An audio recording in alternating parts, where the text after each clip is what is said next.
oportunidad de poder estar presentes en este estudio que va a dirigir nuestro hermano Vicente. Agradecemos Dios por su vida, por su labor, Señor, y porque tú le has preparado para este momento. Bendito Padre, guíale para que su mensaje, que es tu mensaje, Dios, llegue a nuestros corazones de manera adecuada, nos ayude a entender las escrituras, particularmente de este profeta, Dios, el cual eh, pues avisó al pueblo acerca de los peligros, Señor, de no obedecer tu palabra. Te rogamos que esta noche sea tu palabra en nuestra mente, en nuestros corazones y nos ayude también a comprender cómo esto aplica para nosotros en la actualidad. Bendice, Padre, a mis hermanos que están conectados esta noche y también te rogamos por todos aquellos, Dios, que tienen la intención de conectarse, pero aún no lo han hecho por cuestiones de trabajo, de transporte, Dios. Permíteles a ellos que puedan hacerlo. Bendito Padre, te rogamos una vez más que tu Espíritu nos acompañe, esté con nosotros, Dios, nos redarguya y que este estudio sea de edificación. Te agradecemos, Padre, bendito todo esto, pidiéndotelo y orando en el nombre de nuestro Señor Cristo Jesús. Amén. Amén. Amén. Amén. Amén. Amén. Amén. Gracias, mi hermano César. Bienvenidos todos. Dios les bendiga, mis hermanos. Gracias por apartar este tiempo. Y vamos a estar esta noche, vamos a continuar con nuestro estudio que nos ocupa los días martes en este tiempo, que es el estudio acerca del profeta Amós. Vamos a estar en esta noche estudiando el capítulo número 6. Antes de ello y de darle lectura al capítulo 6, hay un tiempo por si hay alguna pregunta, por si hay algún comentario, por si hay alguna duda respecto a lo que hemos estado estudiando hasta el día del martes pasado. Adelante si alguien tiene algo que comentar, algo que preguntar, alguna inquietud, hay tiempo.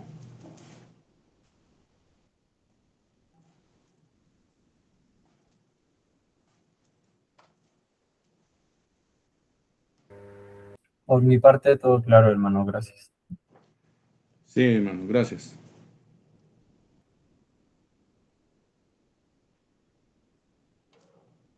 ¿Todo bien entonces? Socorrito, ¿no hay por ahí alguna duda, alguna inquietud, alguna pregunta? ¿Todo bien? Todo bien, mi hermanito. Muchas gracias. Buenas noches. Muy bien. Buenas noches. Vamos pues entonces voy a darle lectura al capítulo 6. Por favor, váyanme siguiendo y vamos a irlo desarrollando. Amós capítulo 6. Dice así la palabra de Dios. Ay de los reposados en Sión y de los confiados en el monte de Samaria, los notables y principales entre las naciones a los cuales acude la casa de Israel. Pasad a Calné y mirad, y de allí id a la gran Amat. Descended luego a Gad de los filisteos. Ved si son aquellos reinos mejores que estos reinos, si su extensión es mayor que la vuestra. Oh vosotros que dilatáis el día malo y acercáis la silla de iniquidad. Duermen en camas de marfil y reposan sobre sus lechos, y comen los corderos del rebaño y los novillos de en medio del engordadero. Gorjean al son de la flauta e inventan instrumentos musicales como David. Beben vino en tazones y se ungen con los ungüentos más preciosos y no se afligen por el quebrantamiento de José. Por tanto, ahora irán a la cabeza de los que van a la cautividad, y se acercará el duelo de los que se entregan a los placeres. Jehová el Señor juró por sí mismo. Jehová Dios de los ejércitos ha dicho: abomino la grandeza de Jacob y aborrezco sus palacios, y entregaré al enemigo la ciudad y cuanto hay en ella. Y acontecerá que si 10 hombres quedaren en una casa, morirán. Y un pariente tomará cada uno y lo quemará para sacar los huesos de casa, y dirá al que estará en los rincones de la casa: ¿hay aún alguno contigo? Y dirá: no. Y dirá aquel: calla, porque no podemos mencionar el nombre de Jehová. Porque he aquí Jehová mandará y herirá con hendidura la casa mayor y la casa menor con aberturas.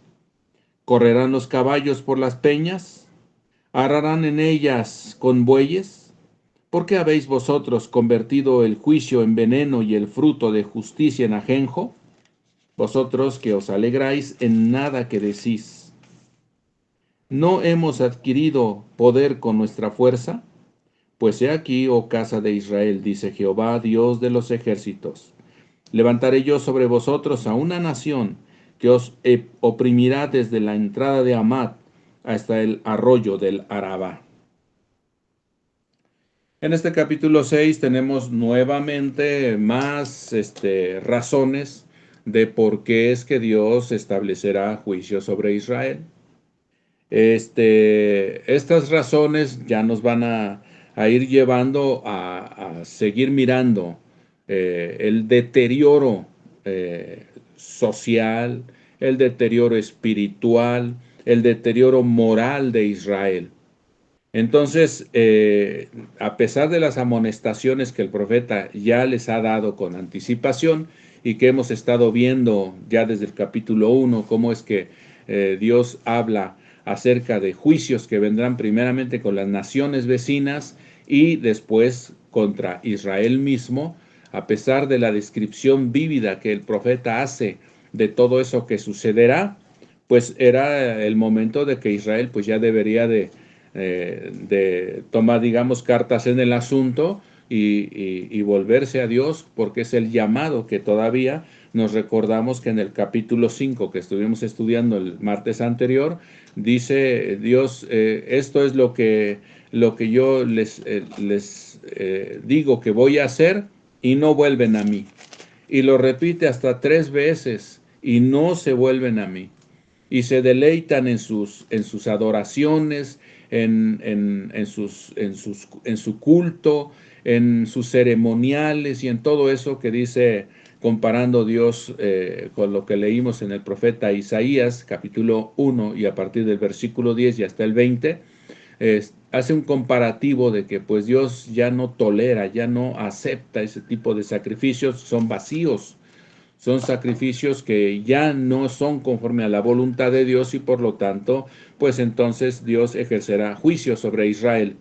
Pues era para que Israel, ya empezando desde los más poderosos, desde el rey, o sea, toda esa gente, pues ya era para que hubieran considerado pues el ponerse a cuentas con Dios y de esa manera evitar el juicio que vendría. Y comparamos pues esta aseveración cuando ya más tarde haya la oportunidad de estudiar al profeta Jonás y vemos ahí como la predicación de Jonás, pues hasta el rey y todos se humillaron y se arrepintieron y Dios determinó no castigar en aquel tiempo al reino más poderoso que era precisamente Asiria con su capital Nínive.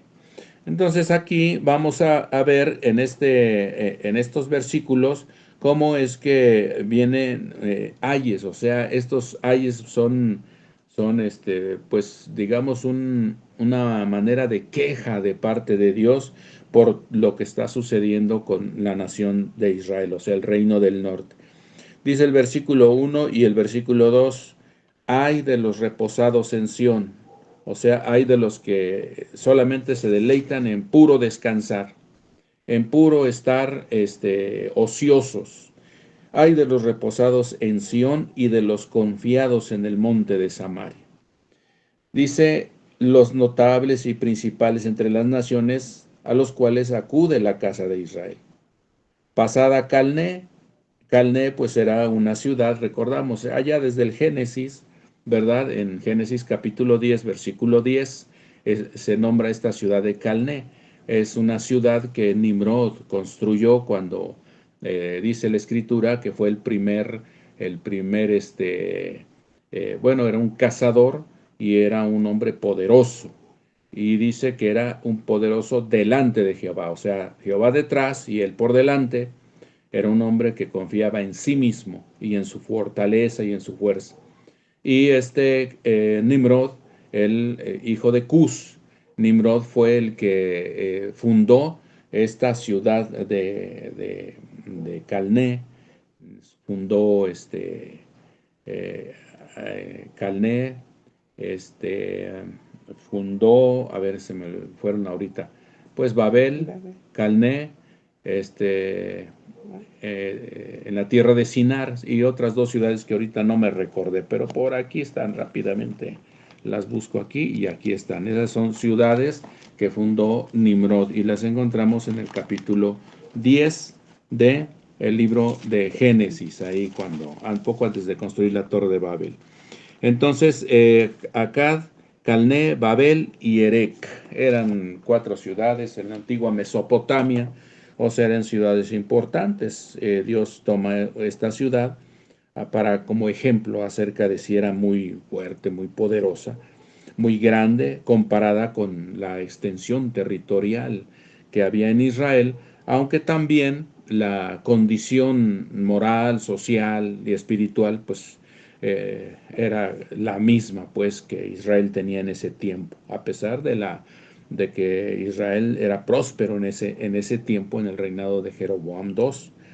Entonces dice, pasen a Calné y miren, y de allí vayan a la gran Hamat, una ciudad importante de Siria, ¿verdad? Y ya la encontramos desde el libro de Números, en el capítulo 13 y en el versículo 21, allá tenemos ya esta ciudad de Hamat, era una ciudad muy importante en Siria. Entonces, desciendan luego a Gat de los filisteos, allá en la costa del mar Mediterráneo, pues ahí tenemos todo lo que era la antigua Filistea, con sus 5 ciudades confederadas que encontramos en el primer libro de Samuel, ¿verdad?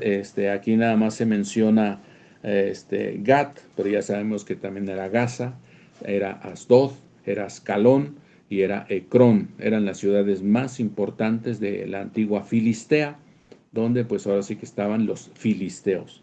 O sea, eran ciudades muy importantes y Dios les está haciendo ver que vayan y que vean estas ciudades y que puedan hacer un comparativo de si esas ciudades o reinos son mejores que el reino de Israel y que si su extensión es mayor que la de ustedes. Aquí vemos que pues Israel tenía mucha confianza, estaba completamente en el orgullo total. Israel entonces en estos 2 versículos podemos ver que solamente buscaba su comodidad. Era un deseo muy grande, desmedido de confort y de lujo. Ellos solamente buscaban eso y obviamente pues a costas de oprimir a los pobres, a la gente que menos tenía. Entonces pues Dios decide juzgar esta situación. Ahora, no es malo el descanso. Jesús mismo, cuando estaba en su tiempo de ministerio, en Mateo 11, 28, 29, él dice, vengan a mí todos los que estén trabajados y cargados, y yo los voy a hacer descansar. Y luego todavía en Hebreos capítulo 4, versículos 9 al 11, hablando el escritor de la carta a los cristianos de ese tiempo, ¿verdad? Les está haciendo ver que aún queda un reposo al cual aspiramos los cristianos desde ese tiempo, el reposo de Dios que ha prometido. Entonces, en sí, el descansar, el reposar, no es malo. El gran problema que estaba sucediendo aquí es que ellos estaban en una cuestión de definitivamente estar indiferentes, estaban en la pereza total, en la indulgencia. O sea, ellos nada más pensaban en ellos mismos y no pensaban de qué forma, para empezar, ponerse a cuentas con Dios y de qué manera poder ayudar a que la sociedad fuera una sociedad completamente al modo de Dios. Entonces, de alguna manera, pues esto era un pecado que Dios veía y que Dios pues tenía que juzgar. Esta pecaminosidad se manifestó en el pueblo de Dios, en este caso en Israel, en su presunción, porque ellos confiaban en el poder del monte de Samaria. O sea, ellos confiaban en sus dioses, ellos confiaban en su idolatría, ellos confiaban en en su organización, todo eso, pues recordemos, era en un tiempo de prosperidad. Era pecaminoso también porque ellos estaban, esta pecaminosidad se manifestó en su dilación, o sea, pospuso el juicio final. O sea, en lugar de hacerlo conducente para arreglarse con Dios, ellos pensaron, dijeron, no sucederá nada, porque pues somos pueblo de Dios, no va a pasar nada, no vendrá juicio alguno, y eso de alguna manera los llevaba pues a no poner acción, sino mantenerse en una inacción total. También esto se manifestó, esto pecaminoso y esta comodidad en ese tiempo, pues se manifestó en el amor propio, o sea, ante la autocomplacencia. Y lo vamos a ver en los versículos 4 al 6, cómo es que esa autocomplacencia pues se mostraba en satisfacerse físicamente ellos, y lo demás no importaba. Y finalmente en la negligencia. Entonces la negligencia, y esta era una ignorancia voluntaria que vemos también en el versículo 6. Estos versículos a partir del 3 y hasta el versículo 8, hasta el versículo 7, estos versículos vamos a ver cómo dan una descripción vívida de cómo era ese tipo digamos, de reposo o de inacción de parte de Israel, y cómo es que estaban en una ociosidad total, y lejos de buscar arreglarse con Dios, pues buscaban solamente la satisfacción de sus propios deseos. Versículo 3 al 7.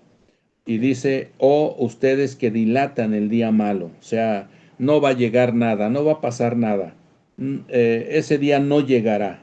Y acercáis la silla de iniquidad, o sea, seguir descansando, seguir reposando, seguir una conducta así.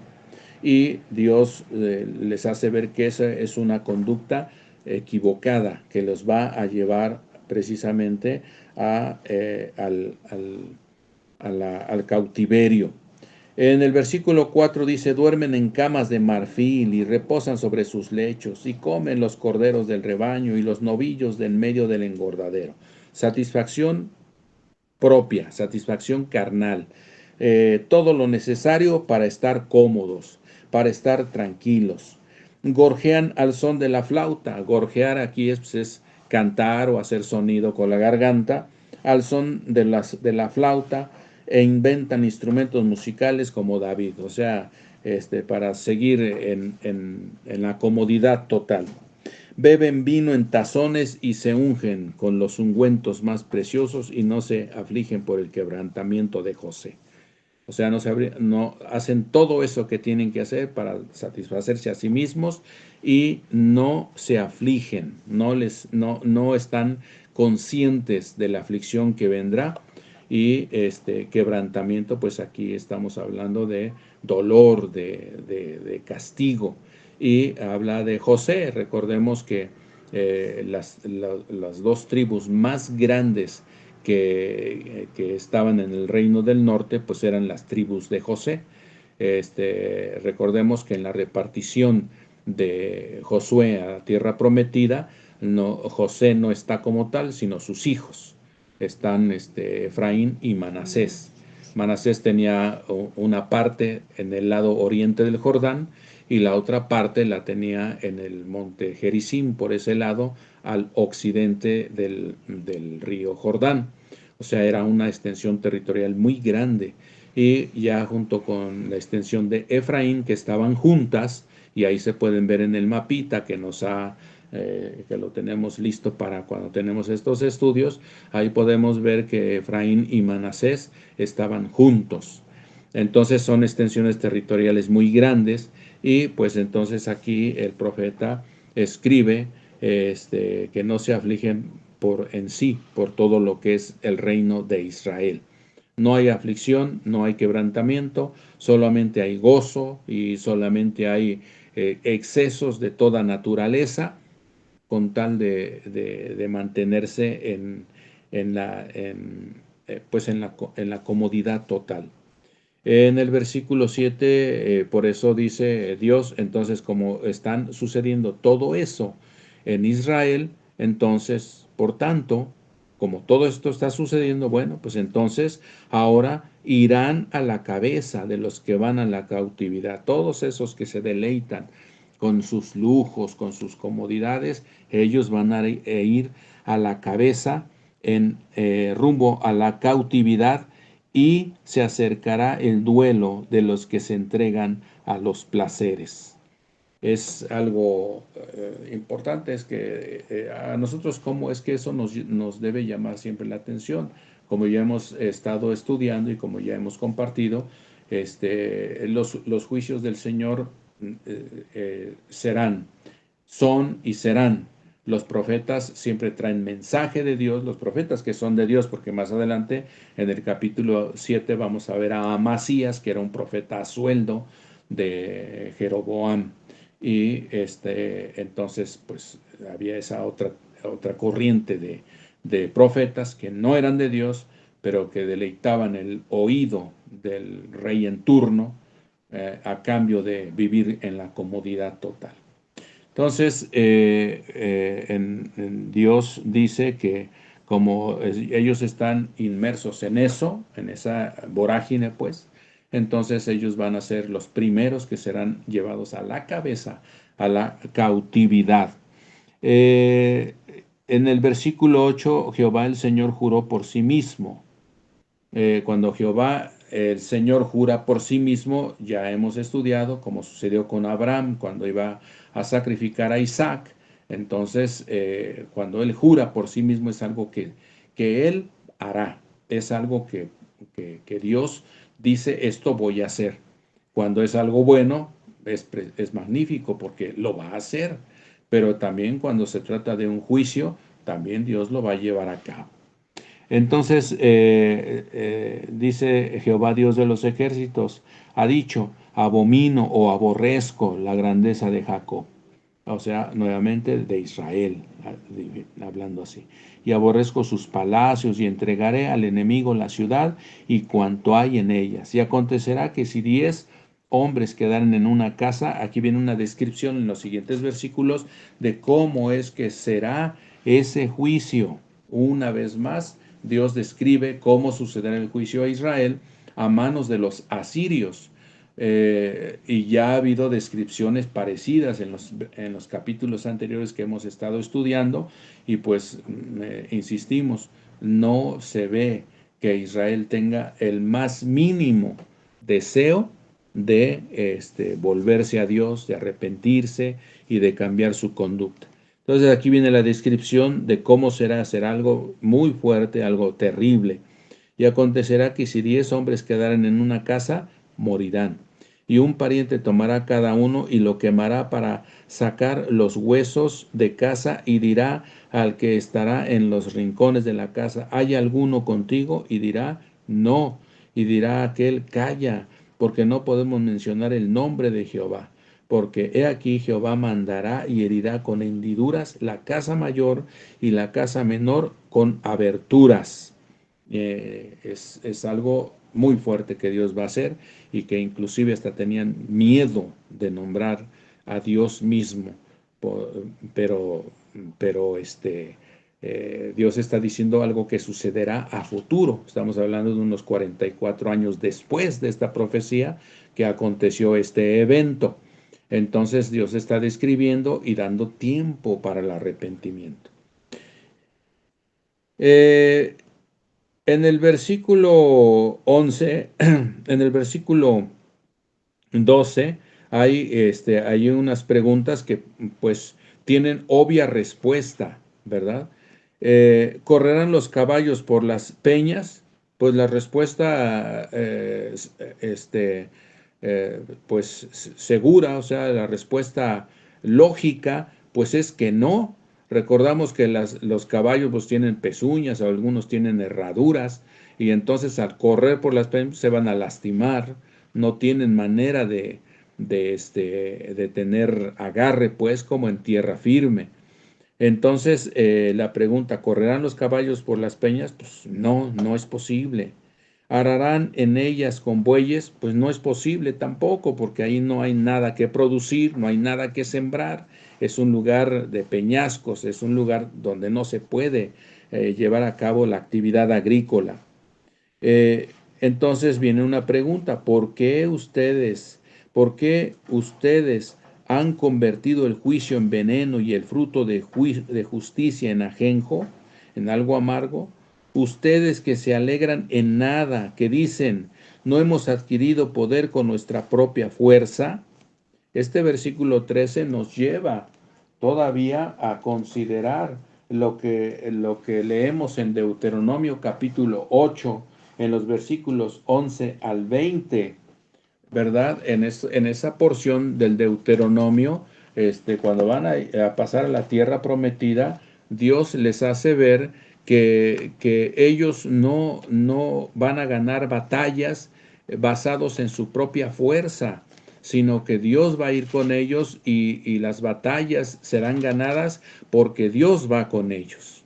Entonces, para que no se jacten, para que no digan esto lo hicimos por nuestra propia fuerza, esto lo logramos porque nosotros somos fuertes, porque estamos unidos, porque somos un gran ejército. Dios les advirtió desde aquel tiempo que no iba a ser así. Pero pues a estas alturas ya Israel lo había olvidado. En el versículo 13 dice, ustedes se alegran en nada, porque ustedes dicen, no hemos adquirido poder con nuestra fuerza. Eso no es más que jactancia, eso no es más que soberbia, eso no es más que orgullo, eso no es más que vanidad, que este pueblo en su gran mayoría tenían. Y estaban confiados en su propia fuerza, no estaban confiando en la fuerza de Dios. Tan es así que ya le habían dado la espalda, ya se habían alejado de él. Por eso en el versículo 14, pues he aquí, oh casa de Israel, ya como consecuencia de todo eso, Dios determina lo que sigue. Pues he aquí, oh casa de Israel, dice Jehová Dios de los ejércitos, levantaré yo sobre vosotros a una nación que os oprimirá desde la entrada de Amat hasta el arroyo de Araba. Y sabemos que Dios efectivamente en el segundo libro de los Reyes y en el capítulo 17, ahí viene la descripción vívida de lo que sucedió con la caída de Samaria a manos de Asiria en el año 721 antes de Cristo, la forma en que Salmanasar vino a conquistar. Ya 10 años antes, pues ya había habido sitios sobre Samaria, ya había habido incursiones de los asirios sobre Samaria, o sea, sobre la nación del norte, y aún así no se habían puesto a cuentas con Dios. Siguieron en su misma inercia que el profeta describe aquí en este capítulo 6, y entonces como consecuencia de todo eso, pues vendría el juicio de parte de Dios. Y entonces iba a ser una gran destrucción que Dios iba a levantar sobre ellos, y lo iba a hacer precisamente en la nación de Asiria. Y estos los iban a oprimir, los iban a dispersar por el mundo de aquel tiempo, o sea, por todos los países o todos los pueblos conquistados por Samaria. Iban a ser allá diseminados, iban allá a ser absorbidos pues por otros pueblos. Y aquí marca la extensión. Amat pues es un lugar que estaba en ese tiempo desde el valle del Jordán al norte, ¿verdad? Hasta la parte sur del Mar Muerto. Era una extensión muy grande, pues todo eso era conquistado por Asiria. El Araba pues quiere decir tierra seca o estepa desértica, o sea, iban a ir a lugares donde de plano iban a sufrir. pues ahora estaban en gran bonanza, pero después iba a haber un gran sufrimiento. El capítulo 6, pues entonces lo podemos desarrollar de esa manera y nos da tiempo para desarrollar el capítulo 7. Voy a dar lectura al capítulo 7. Yo sé que mientras están tomando nota de alguna duda, alguna inquietud y todo eso, para que lo podamos ver el inicio del estudio del próximo martes, Dios mediante. Capítulo 7 del libro de Amós. Así me ha mostrado Jehová el Señor. He aquí, él criaba langostas cuando comenzaba a crecer el heno tardío. Y aquí era el heno tardío después de las siegas del rey. Y aconteció que cuando acabó de comer la hierba de la tierra, yo dije, Señor Jehová, perdona ahora. ¿Quién levantará a Jacob? Porque es pequeño. Se arrepintió Jehová de esto. No será, dijo Jehová. Jehová el Señor me mostró así. He aquí Jehová el Señor llamaba para juzgar con fuego y consumió un gran abismo y consumió una parte de la tierra. Y dije, Señor Jehová, cesa ahora. ¿Quién levantará a Jacob? Porque es pequeño. Se arrepintió Jehová de esto. No será esto tampoco, dijo Jehová el Señor. Me enseñó así. He aquí el Señor estaba sobre un muro hecho a plomo, y en su mano una plomada de albañil.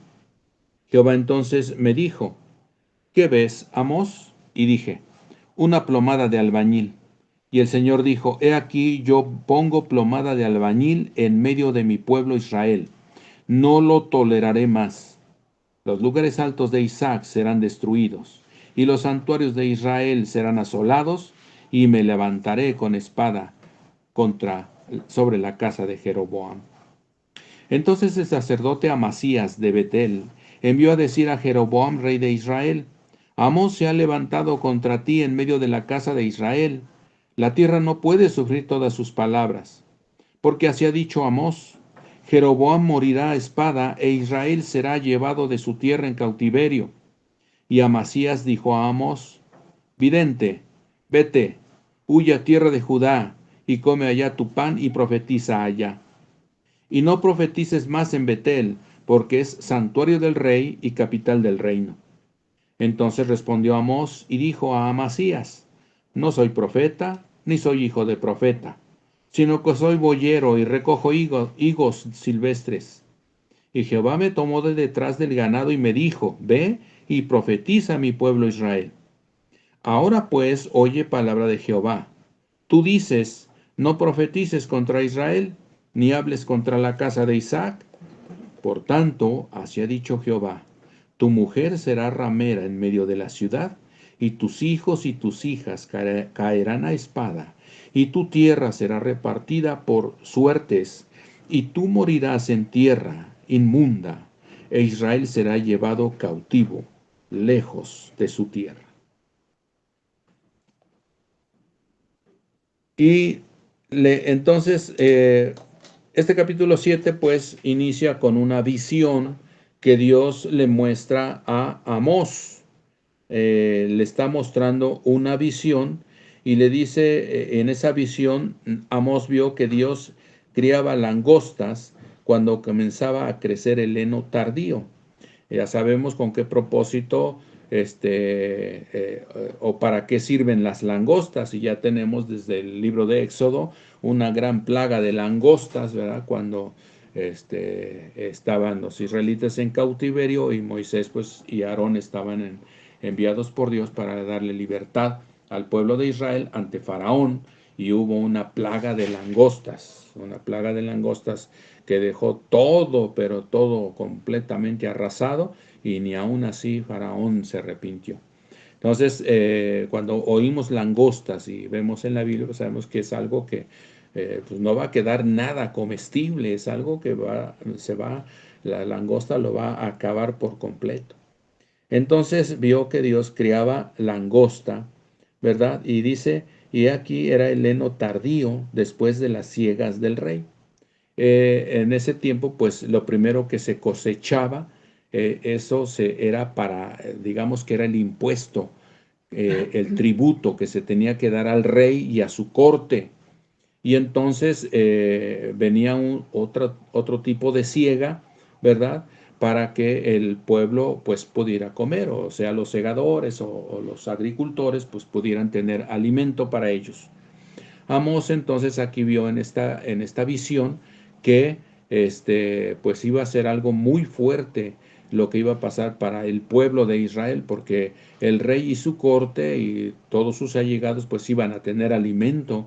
Ellos ya habían recogido la parte que les correspondía, pero los demás no iban a tener porque la langosta iba a arrasar completamente todo. Amós entonces se llenó de compasión, se llenó de una gran angustia, y por eso leemos aquí en el versículo 2 que Amós ora a Dios, invoca a Dios. Dice el versículo 2, la segunda parte: Señor Jehová, perdona ahora. ¿Quién levantará a Jacob? O sea, ¿quién levantará a Israel? Porque es pequeño. Recordemos que Jacob será el menor de la familia de Isaac y de Rebeca. Esaú era el mayor y Jacob pues era el menor. A esto pues se refiere, o sea, se ve como que el pequeño pues. Entonces, ¿quién levantará a Jacob? Porque es pequeño. ¿De qué manera habrá intercedido Amós a Dios para evitar este tipo de situación que se le había dado en visión? Ha de haber sido algo muy, muy, muy, una intercesión muy llena de un sentimiento, de un corazón, con una gran preocupación por lo que iba a pasar ahora sí que con el pueblo. Y entonces la respuesta de Dios, versículo 3: se arrepintió Jehová de esto. O sea, fue tal la proclama de Amós que Dios dijo: está bien, no lo vamos a hacer. No será, dijo Jehová en el versículo 3. En el versículo 4 hay otra visión. Dios le muestra a Amós, dice: he aquí, Jehová el Señor llamaba para juzgar con fuego, y consumió un gran abismo y consumió una parte de la tierra. Algo también muy fuerte que sería. ¿De qué magnitud, de qué forma sería esta visión?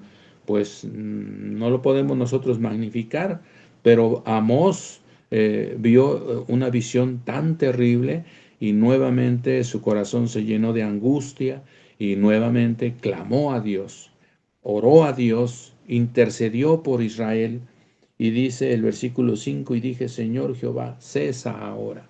No lo hagas, por favor, no permitas que eso suceda.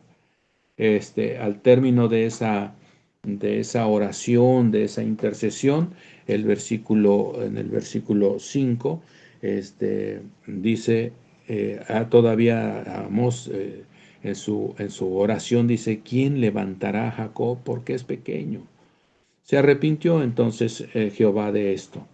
No será esto tampoco, dijo Jehová el Señor. Entonces Dios determinó a través de la intercesión del profeta que no iba a llevar a cabo estos dos eventos. Esto también nos enseña algo muy importante, que cuando hay intercesión que nace de un corazón, que nace primeramente de un corazón de un hombre de Dios, de una mujer de Dios, hay una intercesión por algo, por alguien, ¿verdad? En una petición de esa magnitud, Dios escucha. Cuando oramos por alguien que está enfermo, cuando oramos por alguien que tiene un problema, cuando oramos precisamente ahora por el evento que va a haber en estos días, ¿verdad? El próximo domingo y el siguiente domingo, acerca de salir a compartir la palabra de Dios y alguna invitación y todo eso. Es el momento también que nosotros, como hombres y mujeres de Dios, pues debemos estar clamando a Dios con un corazón de esta misma manera, para evitar que el enemigo pueda o trate de interrumpir, o trate de evitar que gente conozca de Dios, que gente conozca de Cristo. Entonces, cuando hay intercesiones de esta naturaleza, cuando hay intercesiones que nacen de un corazón que es de gente de Dios, que es gente que vive en santidad, Dios escucha, Dios hace. No es que Dios se arrepienta en el sentido de que Él peca, no, simplemente cambia de parecer. Iba a hacer esto, decide finalmente que no, porque Dios es bueno, Dios es misericordioso, Dios es bondadoso, y Él escucha cuando hay un corazón, al corazón contrito y humillado, dice la Escritura, no desecharás, o sea, no dejarás de escuchar. Entonces Dios determinó no llevar a cabo estos dos eventos que están que leímos en estos primeros 6 versículos, y a partir del versículo 7 viene otra visión. El profeta Amós dice que Dios le mostró, dice que estaba sobre un muro hecho a plomo y en su mano una plomada de albañil. Ya sabemos que la plomada de albañil sirve para medir pues que una barda esté recta, o sea, que no esté chueca, que no esté en otra forma que no sea más que recta, o sea, bien a plomo. Eso garantiza una construcción segura. Jehová entonces me dijo, ¿qué ves, Amós? Y dije, una plomada de albañil. Y el Señor dijo, he aquí yo pongo plomada de albañil en medio de mi pueblo Israel. No lo toleraré más. Entonces estaba midiendo Dios la construcción de Israel y no era derecha, no era algo a plomo, era algo no correcto. La conducta, la adoración, todo lo que estaba haciendo Israel no era conforme a la voluntad de Dios, no estaba de acuerdo al parámetro divino. Entonces Dios midió y finalmente en el 8 dice los lugares altos de Isaac. Isaac aquí recordemos que pues es padre de Jacob, y Jacob y Esaú pues son hijos de Isaac, pero no se refiere a Isaac, el patriarca en sí, sino más bien a la descendencia de Jacob, que es lo que estamos estudiando en estos tiempos, acerca de su conducta. No toleraré más los lugares altos de Isaac serán destruidos y los santuarios de Israel serán asolados y me levantaré con espada sobre la casa de Jeroboam. De todas maneras, Dios ya puso una plomada sobre la construcción de Israel y no es una construcción recta, es una construcción torcida, es una construcción que solamente tiene que ser demolida, tiene que ser destruida porque no se puede construir en algo así. El versículo 10 y hasta el versículo 17 vemos este encuentro que tuvo el profeta Amós con Amasías, un profeta de Betel, un profeta a sueldo de parte de la corte de Jeroboam. Y entonces aquí este sacerdote Amasías, ya recordemos desde los inicios del reino dividido, cuando Jeroboam, el hijo de Nabat, es el que tomó 10 tribus al norte y mandó construir lugares de adoración para que la gente no fuera a adorar a Jerusalén, que era el lugar de culto que Dios había determinado. Entonces, incluso también hizo sacerdotes que no eran de los levitas, lógicamente. Entonces, este sacerdote Amasías era por lo que leemos más adelante, era un hombre que estaba en contra de la profecía de Amós. Dice este profeta Amasías, pues le dice al rey Jeroboam acerca del trabajo que estaba haciendo Amós. Los profetas de ese tiempo, si no eran hallados en una conducta pues mala, ¿verdad? O en profecías falsas, ¿verdad? Los profetas de Dios que no eran hallados en una conducta moralmente mala o en profecías falsas, entonces eran calumniados en otro tipo de situaciones, como sucede aquí, ¿verdad? Amós es señalado como alguien que quiere levantarse contra Jeroboam y su reino. Entonces vamos a ver la respuesta de Amós, o sea, su misma presencia, su misma respuesta muestra que ni siquiera pasa por su mente hacer algo así, levantarse contra el rey y tomar gente y hacer una rebelión para quitar del trono a Jeroboam. Pues ni siquiera está eso en la mente del profeta. Más sin embargo, Amasías lo calumnia de esa manera delante del rey, y no solamente eso, sino que le está diciendo que lo que está hablando es algo muy duro y eso no puede venir de Dios. ¿Cómo Dios va a destruir a Israel si es el pueblo de Dios? Dice en esta lectura de estos versículos. Entonces el sacerdote Amasías de Betel envió a decir a Jeroboam, rey de Israel: Amós se ha levantado contra ti en medio de la casa de Israel. La tierra no puede sufrir todas sus palabras, o sea, lo que está hablando, y aparte todavía se ha levantado contra ti, dice. Porque así ha dicho Amós: Jeroboam morirá a espada, e Israel será llevado de su tierra en cautiverio.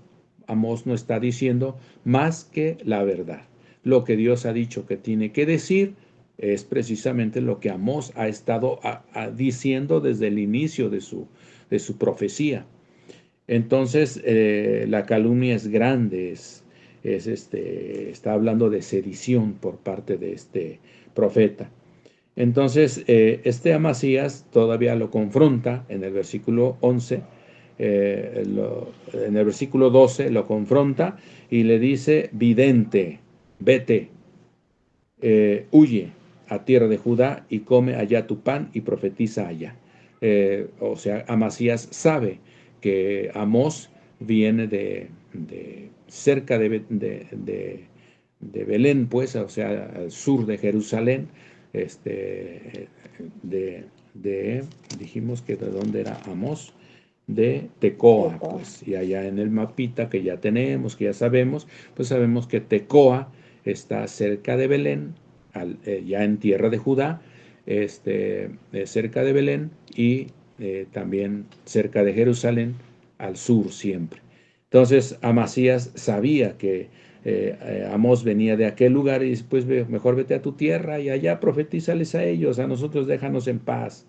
Vete y allá come tu pan y allá profetiza. Lo que estás diciendo aquí, díselos a ellos allá.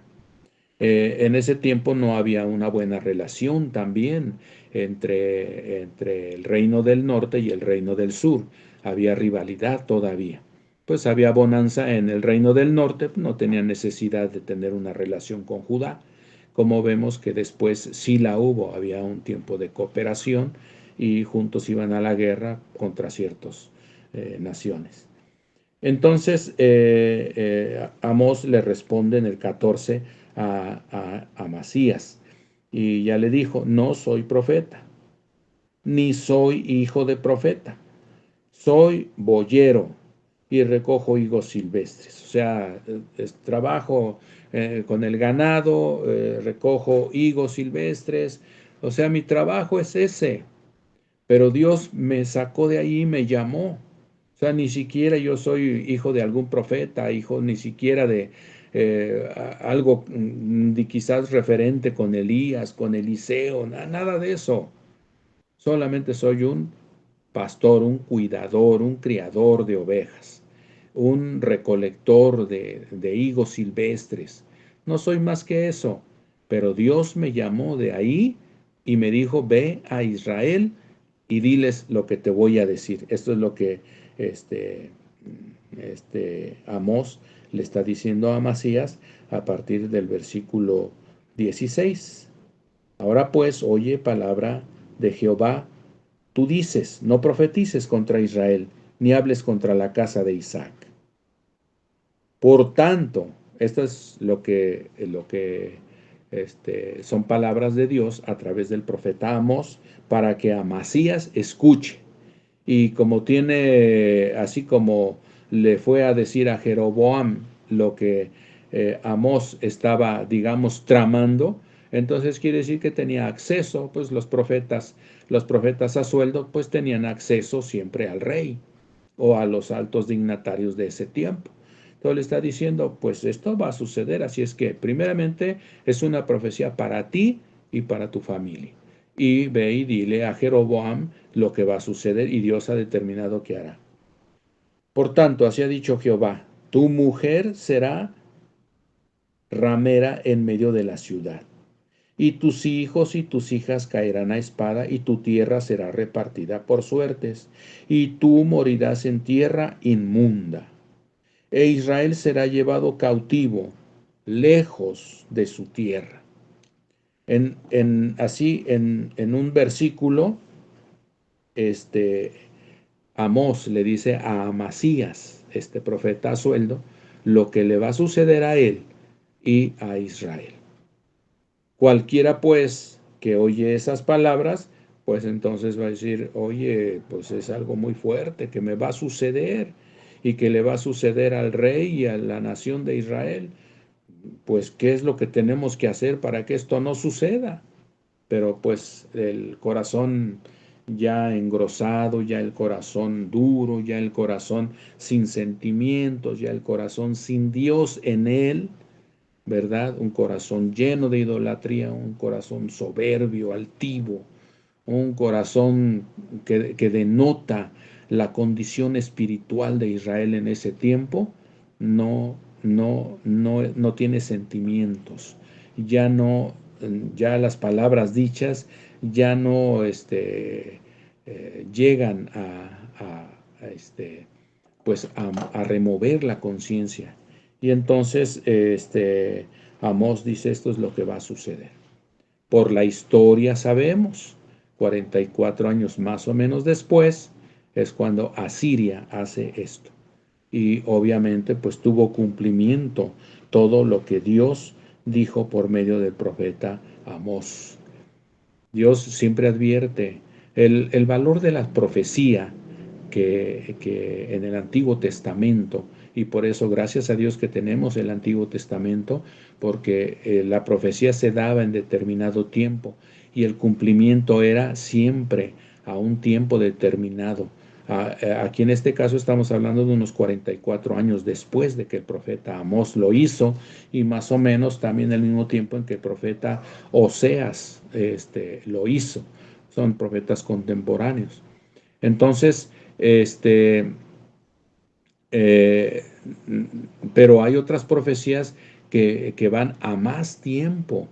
El cautiverio babilónico también, cuando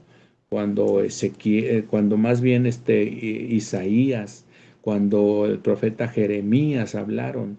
Jeremías ya un poquito cerca ya del cautiverio, pero Isaías más lejos todavía, hablaron acerca de lo que iba a suceder con el cautiverio de Judá, ¿verdad? Hablaron con mucho tiempo de anticipación, más de 100, cerca de 200 años, y hablaron vívidamente de lo que iba a suceder, pero sin embargo, ellos siempre fueron muy soberbios, porque somos el pueblo de Dios. Que esto no ocurra con nosotros. Nosotros, el pueblo de Dios, ahora somos nosotros, como ya estuvimos estudiando en la introducción de este estudio.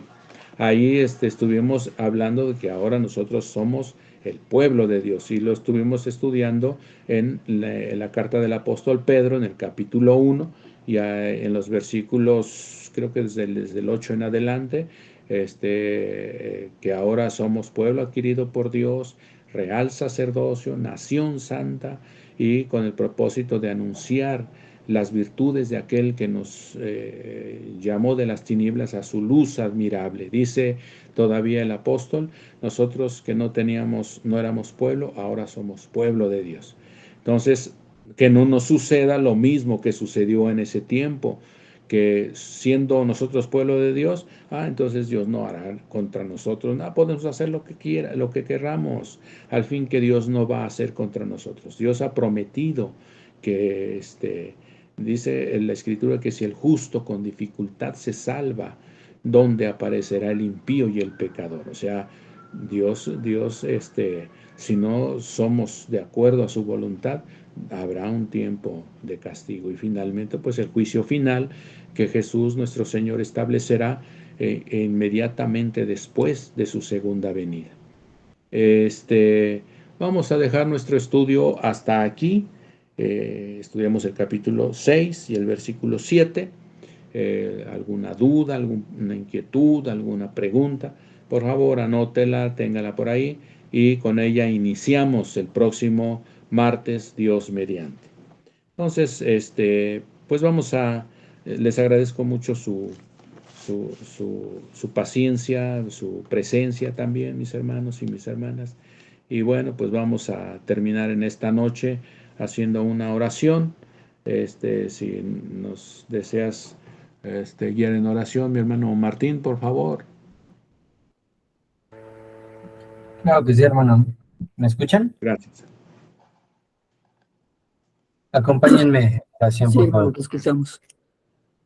Bendito y amado Padre Celestial, amado Señor, hoy queremos darte gracias, Padre, por este momento que tú nos diste para poder escudriñar las Escrituras, Padre, para poder entender mejor ese mensaje que tú dejaste para cada uno de nosotros en este libro de Amor, Señor. Gracias, Padre, por la disposición, por el esfuerzo, por ese trabajo de nuestro hermano Vicente, Señor, y precisamente por esa constancia y esa dedicación que tiene para esta tu iglesia, Padre. Te pedimos, Señor, que sigas bendiciéndolo, que sigas permitiendo que nos siga guiando, Señor, a través de este estudio.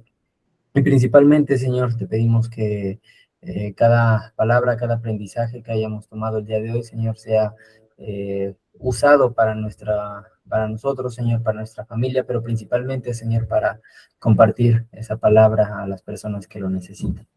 Amado Padre, muchas gracias por esta gran bendición y te pedimos que nos permitas descansar y que permitas, Señor, que esta tu iglesia, Señor, siga creciendo, siga fortaleciéndose espiritualmente con cada uno de los estudios.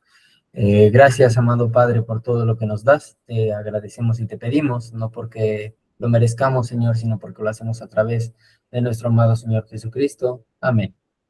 Amén. Amén, mi hermano. Gracias, hermano. Dios le bendiga. Dios les Hermano bendiga a Vicente, todos, mis gracias por hermanos, su mis hermanas, que Gracias, descansen. hermano. Dios les bendiga, gracias. Gracias, hermanito. Dios lo bendiga. Buenas Buenas noches. Dios noches. bendiga, Noches, mis que hermanos. descansen. Gracias, Hermanas, hermanito. Buenas noches. Dios Buenas bendiga. noches. Que descansen.